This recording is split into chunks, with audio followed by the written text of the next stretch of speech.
Look, I've been dealing with 5-year-olds for 15 years, so I thought I'd seen everything. Glue eating crayon up the nose, that one kid who somehow managed to get stuck in a desk drawer.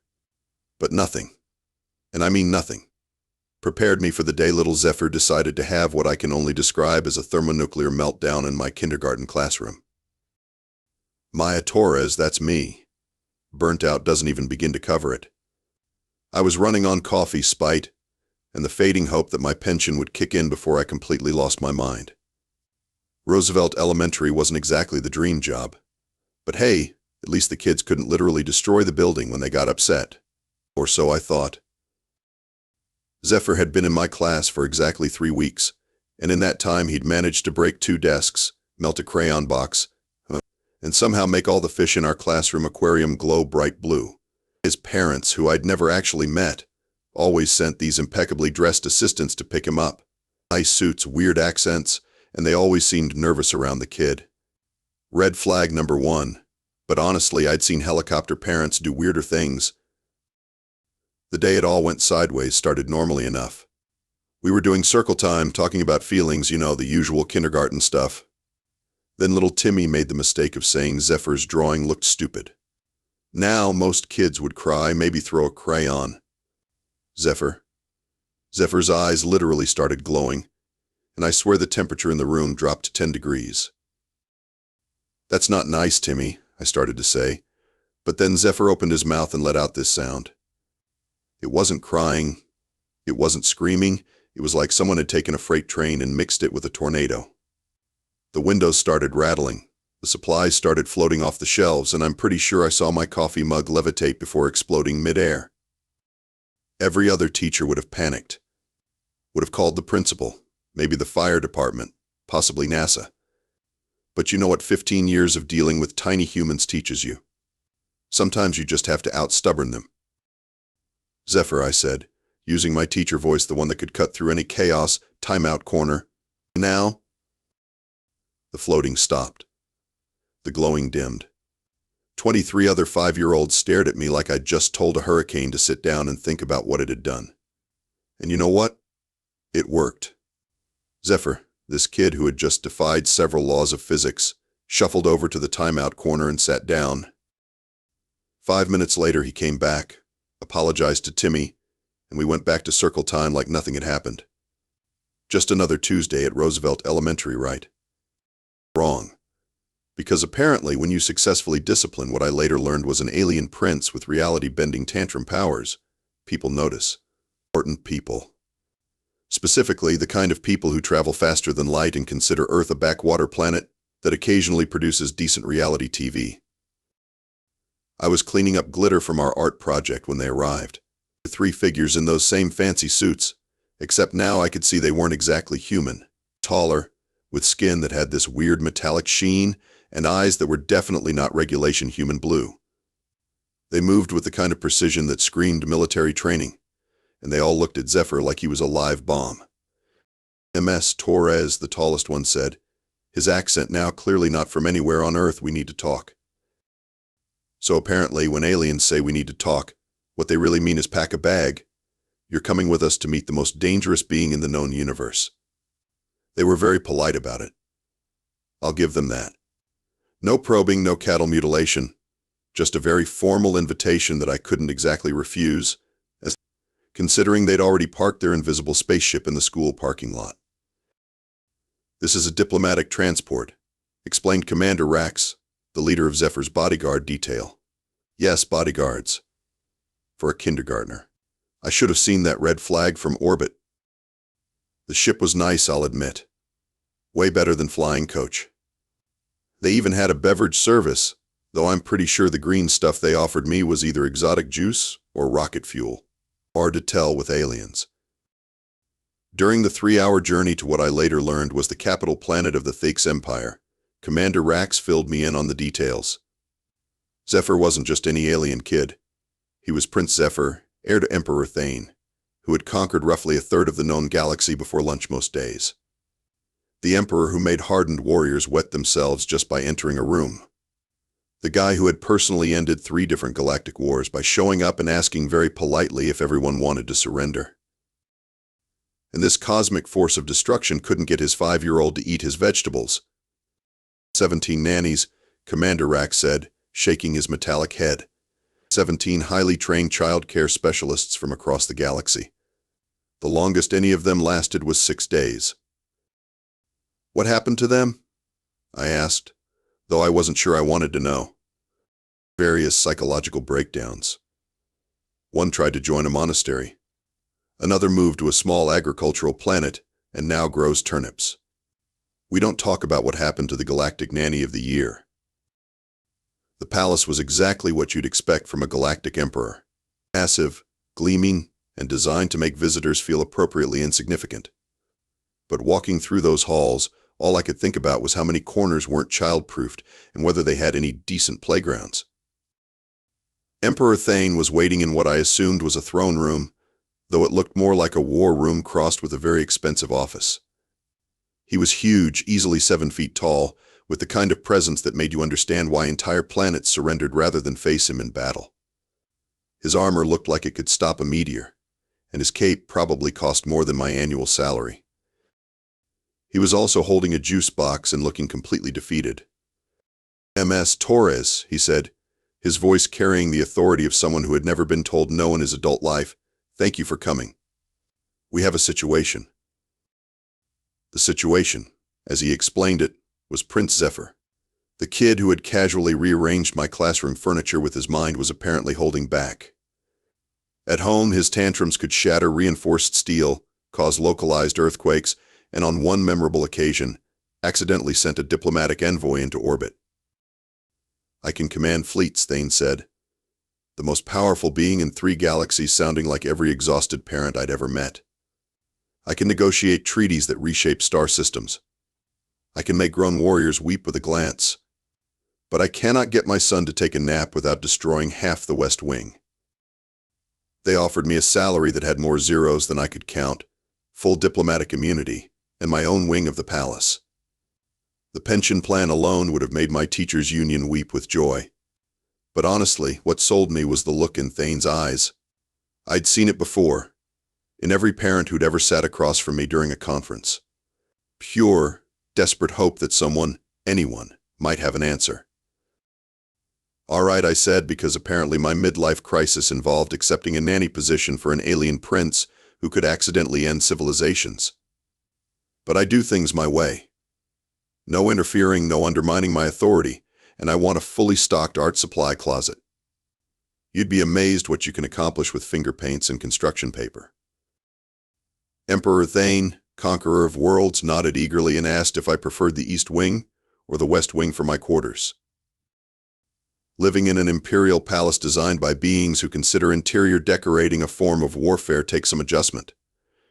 Everything was either made of gold, glowing mysteriously, or sharp enough to be considered a weapon. The bathroom faucets required a security clearance, and I'm pretty sure the toilet seat was carved from a single diamond. It was like living inside the world's most expensive and impractical museum. My first morning, I was awakened by Admiral Corex, Thane's military advisor, who had apparently appointed himself my orientation guide. Corex was the type of alien who spoke exclusively in dramatic proclamations and treated every conversation like a pre-battle speech. "Behold Maya Torres, hero of Earth," he announced, bursting into my room with enough fanfare for a royal coronation. "The dawn breaks upon your glorious mission to tame the young prince. Victory or death awaits." "It's 6 in the morning," I said, wondering if it was too late to take that turnip farming job. "And it's just babysitting." "Babysitting?" Corex looked personally offended. "This is a sacred duty. The fate of the Empire rests upon your ability to make the prince consume his morning nutrition paste." Dr. Vex, the court pediatrician, was the complete opposite of Corex. Where the Admiral was all bluster and drama, Vex was a nervous wreck who spoke in rapid, apologetic bursts. He had 6 arms, which should have made him more efficient, but mostly he just used them to fidget with different medical instruments simultaneously. Oh dear," Vex muttered, wringing 4 hands while taking notes with the other 2. "The prince's emotional fluctuations are off the charts. His last tantrum registered 7.3 on the psychic disruption scale. The previous nanny is still in therapy. Such a nice Ortakian woman. Loved children. Now she can't even look at a playground without hyperventilating. Then there were the failed nannies themselves. Thane had thoughtfully arranged for me to meet a few of them, probably thinking their experiences would be helpful. It was like interviewing survivors of a natural disaster. "The singing," whispered Nanny Krex, a three-eyed alien who now worked in accounting. "He doesn't like lullabies. When I tried to sing him to sleep, he made all the windows in the North Tower explode. Beautiful voice, though. Could probably shatter glass professionally if he applied himself." "I tried everything," said former Nanny Trill, who had developed a nervous twitch. "Structured play, educational activities, even brought in a professional entertainer from the Vega system. The clown is still in intensive care. Never seen anyone turn that shade of purple before. But honestly, the real challenge wasn't the palace, the dramatic alien advisors, or the traumatized former nannies. It was Zephyr himself. The kid I'd successfully put in timeout at Roosevelt Elementary was apparently just having an off day. At full power, Prince Zephyr could redecorate a room just by having feelings about it. My first day on the job, he threw a tantrum because his breakfast wasn't cut into the right shapes. The dining room ceiling cracked, 3 suits of ceremonial armor started dancing, and I'm pretty sure the royal portrait started crying, actual tears, from painted eyes. This is when 15 years of classroom management experience really paid off. While everyone else was running around trying to figure out how to fix reality bending supernatural chaos, I walked over to Zephyr, got down to his eye level, and used the voice. "Zephyr," I said, "calm as anything, we use our words, not our powers." The dancing armor froze mid-waltz. The ceiling stopped cracking. 20 palace staff members stared at me like I'd just performed a miracle. "But the shapes are wrong," Zephyr said, and his voice was just like any other 5-year-old who wasn't getting his way. "I see that," I said. "What shapes would you like?" "Stars," he said. "Like the ones we visit." So I cut his nutrition paste into star shapes. Problem solved. No reality manipulation required, just basic communication skills and the willingness to make breakfast a little more interesting. Of course, Thane witnessed this entire exchange from the doorway, still wearing his full imperial regalia, because apparently the man slept in armor. He looked at me like I'd just invented fire. "How?" he asked. "Easy," I said. I asked him what he wanted instead of assuming he was just being difficult. Sometimes the simplest solution is the right one. That was my first victory. Small, maybe, but in a palace where the previous nanny had required sedation after the breakfast incident, it felt pretty significant. Plus, I'd managed to avoid any structural damage to imperial property, which already put me ahead of the curve. 3 weeks into my new career as royal nanny to the galaxy's most destructive 5-year-old, I thought I was getting the hang of things. Zephyr and I had established a routine: morning star-shaped breakfast, educational playtime that didn't involve accidentally sending furniture to other dimensions, afternoon naps that only resulted in minor psychic disturbances, and bedtime stories that I carefully screened to avoid anything with explosions. Then Ambassador Krill from the Zorblat Confederacy decided to pay a diplomatic visit, and suddenly my biggest worry wasn't whether Zephyr would eat his vegetables, but whether he'd accidentally start an interstellar war. "This is a disaster," Thane said, pacing in his war room while Admiral Korex dramatically gesticulated at a holographic display of the Zorblat fleet. "The Zorblat have been looking for an excuse to break our peace treaty for years.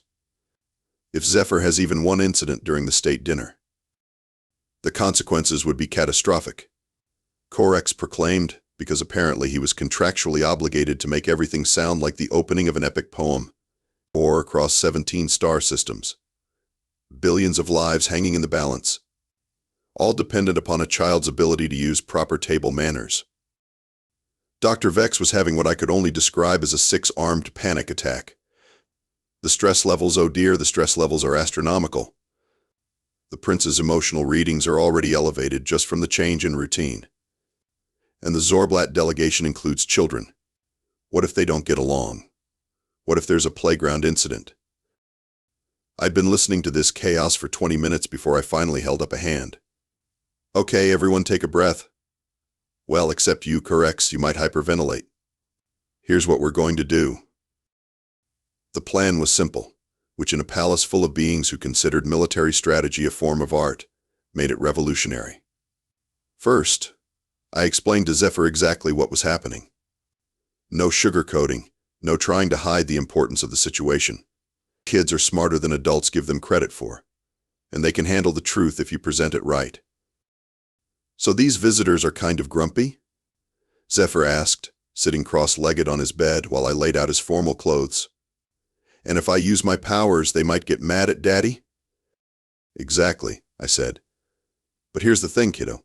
You don't need your powers to be impressive. You're smart, you're funny, and you know more about 17 different star systems than most adults. That's pretty amazing. The state dinner was held in the Grand Hall, which was basically what would happen if Versailles in a spaceship had a baby. And that baby was raised by interior designers with unlimited budgets and questionable taste. 300 guests, including Ambassador Krill, who looked like a cross between a shark and a very judgmental librarian. I'd prepared for this like a military operation. Zephyr had a special juice box, his favorite snacks cut into shapes he approved of, and a quiet corner where he could retreat if things got overwhelming. I'd also convinced Thane to let me sit next to Zephyr at the head table, which required some creative diplomacy since apparently my security clearance wasn't high enough for that level of protocol breach. Everything was going perfectly until the Zorblat children started showing off. My daddy conquered the Vega system when I was 3, announced little Zex Krill, who was maybe 6 and already had the superiority complex of a career politician. Well, my daddy owns 12 planets, replied Zex's sister, Zara, not to be outdone. Zephyr, who had been quietly eating his star-shaped appetizers, looked up with interest. My daddy owns lots of planets too. Want to see? I recognized that tone. It was the same one he'd used right before the great classroom furniture rearrangement incident. It's time for emergency intervention. Zephyr, I said quietly. Remember what we talked about? Words, not powers. But I just want to show them the pretty one with the purple moons, he said, and I could see the telltale glow starting in his eyes. This is where 3 weeks of careful relationship building paid off. Instead of panicking or trying to shut him down, I leaned over and whispered, "How about you tell them about it instead? You're really good at stories." And he was. For the next 10 minutes, Prince Zephyr regaled the Zorblat children with tales of the worlds in his father's empire. He described crystal cities and floating mountains, oceans that sang and forests that glowed. He didn't need to bend reality to impress them. His words painted pictures that were better than any light show. Ambassador Krill, who had been watching this entire exchange with the expression of someone expecting disaster, gradually relaxed. By the end of dinner, he was actually laughing at Zephyr's story about the planet where it rained soup every Thursday. Your son, he told Thane during the toast, is a remarkable child. Intelligent, well-mannered, and clearly well cared for. The Zorblat Confederacy is pleased to continue our peaceful relations with the Thex Empire. Crisis averted, treaty secured, and not a single piece of furniture sent to another dimension. I was starting to think this whole royal nanny thing might actually work out. Just when I thought I had this whole galactic childcare thing figured out, the universe decided to throw me a curveball in the form of an actual galactic crisis. Because apparently my job description didn't just include preventing tantrums and ensuring proper nutrition intake. It also involved saving civilization as we know it. It started with Dr. Vex rushing into the morning playroom session, all 6 arms flailing in what I'd learned was his catastrophic news gesture. Oh dear, terrible readings, absolutely terrible. The prince's emotional resonance patterns, they're not just random, they're connected to something much larger.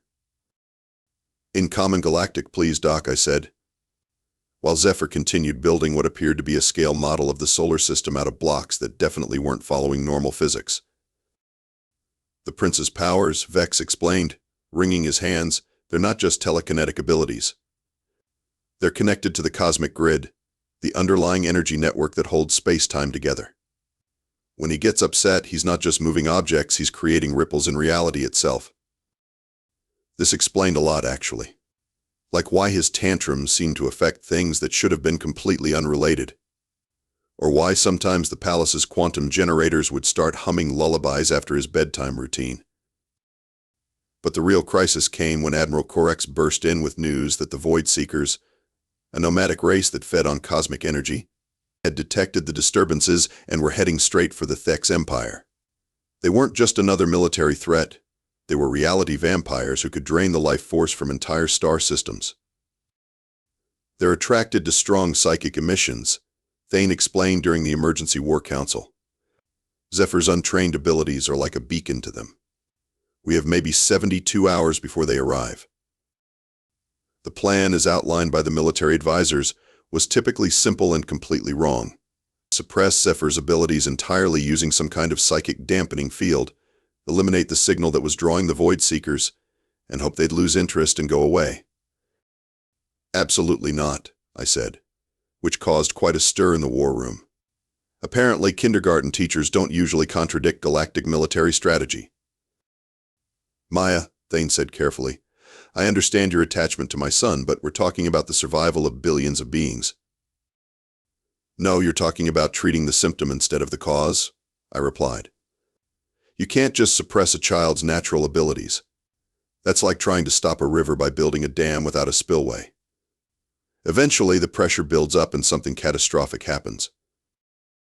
I'd seen it before, in kids who were told their creativity was too disruptive, their energy too much, their natural way of being somehow wrong. They either shut down completely or exploded in ways that hurt everyone around them. The previous nannies tried to control Zephyr's powers, I continued. They treated them like a problem to be managed instead of a natural part of who he is. That's why he's been having such intense episodes. He's fighting against everyone trying to make him smaller. Dr. Vex's nervous fidgeting suddenly stopped. Oh my, that would explain the escalating pattern. Each suppression attempt made the eventual release more powerful. We've been making the problem worse. The solution wasn't to eliminate Zephyr's connection to the cosmic grid, but to teach him how to use it purposefully. Instead of random emotional outbursts that sent chaotic signals across space-time, he needed to learn to channel his abilities constructively. Can you do that? Thane asked. Can you teach him that level of control in 72 hours? I don't know, I admitted. But I know that trying to force him to suppress who he is definitely won't work. We need to help him understand his powers, not hide from them. The next 3 days were like running an intensive preschool program while simultaneously trying to prevent the end of civilization. I worked with Zephyr on emotional regulation techniques, but instead of just managing his feelings, we practiced channeling them through his connection to the cosmic grid.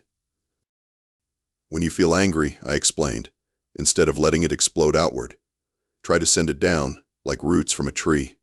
Ground yourself in the grid, don't fight against it. It was like teaching meditation to a 5-year-old who could accidentally tear holes in space-time, which is exactly as challenging as it sounds. But Zephyr was smart, and more importantly, he trusted me. For the first time in his short life, an adult was telling him his powers weren't something to be ashamed of or afraid of. When the Void Seekers arrived, they found something they definitely weren't expecting.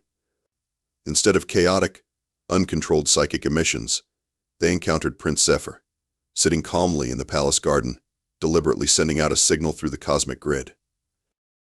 But this wasn't a beacon of random energy they could feed on. It was structured, purposeful, and absolutely devastating to beings who thrived on chaos. Zephyr had turned his connection to the grid into a cosmic tuning fork, creating a resonance frequency that disrupted the Void Seekers' ability to process energy. They fled. The entire armada, these reality-devouring monsters that had terrorized the galaxy for millennia, took one taste of a properly trained 5-year-old's psychic abilities and decided they had urgent business elsewhere. How? Thane asked afterward, staring at his son, who was now peacefully napping in my lap after single-handedly saving the Empire. Simple, I said. I stopped trying to make him fit into what everyone else thought he should be, and started helping him become the best version of himself. 6 months later, I was standing in the Grand Hall again. But this time I wasn't worried about preventing diplomatic incidents or cosmic catastrophes. I was trying to figure out how to explain to the Galactic Council why my job title now included the phrase Minister of Child Development, and came with its own seat at the Imperial Cabinet. The coronation ceremony, if you could call it that, was Thane's idea. After word spread about how Earth-based child psychology had not only solved the Prince Zephyr situation but also saved the galaxy from the Void Seekers, suddenly everyone wanted to know more about human parenting techniques. Ladies, gentlemen, and beings of various configurations, Admiral Corex announced with his usual flair for the dramatic, I present Maya Torres, Royal Nanny of the Thex Empire, Defender of Small Children, Bringer of Juice Boxes, and Minister of Child Development.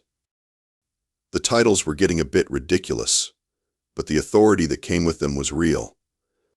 I now had the power to establish child welfare standards across 17 star systems, a budget that could fund a small space program, and most importantly, the ability to ensure that no other kid would have to go through what Zephyr had experienced. Dr. Vex had become my deputy, applying his medical expertise to developing the first galactic standards for child psychology. His nervous energy was perfectly suited for detail-oriented policy work, and he'd already published 3 papers on emotional regulation in psychically gifted youngsters. The preliminary results are extraordinary, he reported, barely containing his excitement. 17 different species, 43 case studies, and in every single instance, the Earth-based approach of accepting and channeling natural abilities rather than suppressing them has yielded superior outcomes. Even the Zorblat Confederacy had requested consultation services after Ambassador Krill returned home with stories about Zephyr's transformation. Apparently, they had their own problematic psychic children who kept accidentally starting diplomatic incidents. But the real success story was Zephyr himself. The kid who used to destroy furniture when he got frustrated was now helping design playground equipment that could withstand the playstyles of superpowered children. His latest project was a sandbox that used controlled gravity fields to let kids build sculptures that would be impossible under normal physics. Maya, he said, tugging on my formal robes after the ceremony, can we go play in the garden? I want to show you something.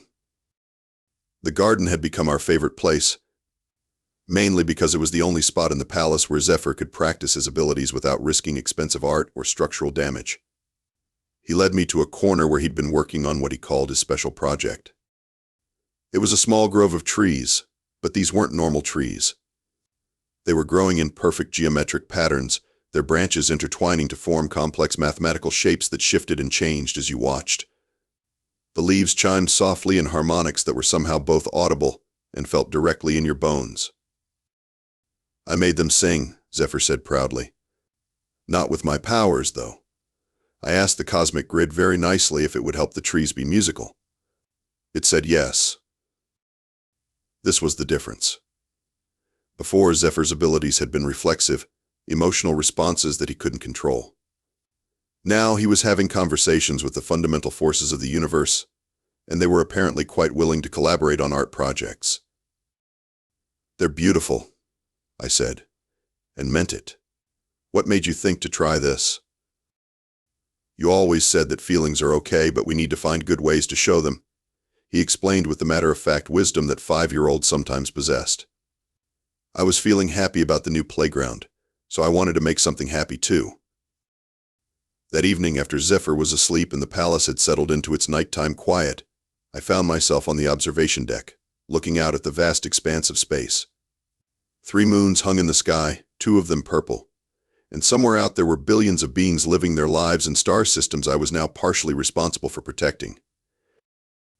A year ago, my biggest concern was whether I had enough construction paper for the month and if Tommy Peterson would ever learn to keep his hands to himself during story time.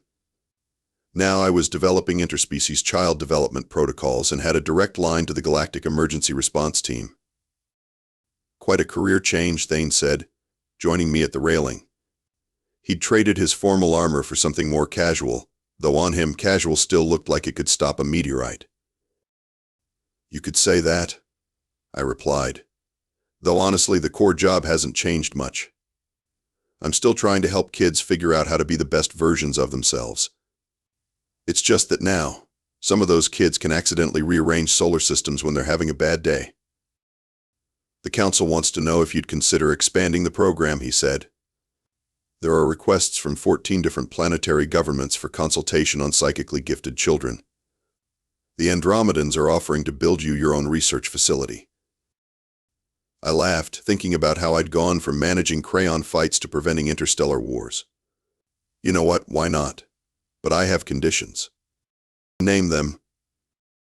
First, every facility gets a proper playground. I don't care if it has to be quantum engineered for safety. Kids need somewhere to run around. Second, art supplies. Lots of them. You'd be amazed what a child can accomplish with finger paints and the freedom to be creative. And third, juice boxes. The good kind, not that nutrition paste stuff you people seem to think passes for refreshment. Done, Thane said immediately. Anything else? I looked back toward the palace, where Prince Zephyr was sleeping peacefully, his dreams probably creating small auroras in his bedroom ceiling. Tomorrow we'd work on his lessons, play in the garden, and maybe figure out how to help him channel his connection to cosmic forces into something constructive. Just another day in the life of the galaxy's first royal nanny. Just one more thing, I said. Next time you need someone to handle an impossible child with reality-bending powers, and maybe start with asking nicely instead of trying to suppress everything that makes them special. You'd be surprised how much easier that makes everything. Thane nodded, and I could see him filing that advice away for future reference. After all, ruling a galactic empire was just large-scale child management, and I was quickly becoming the expert on that subject. Who knew that 15 years of kindergarten experience would turn out to be the perfect preparation for saving the universe? Life certainly has a sense of humor.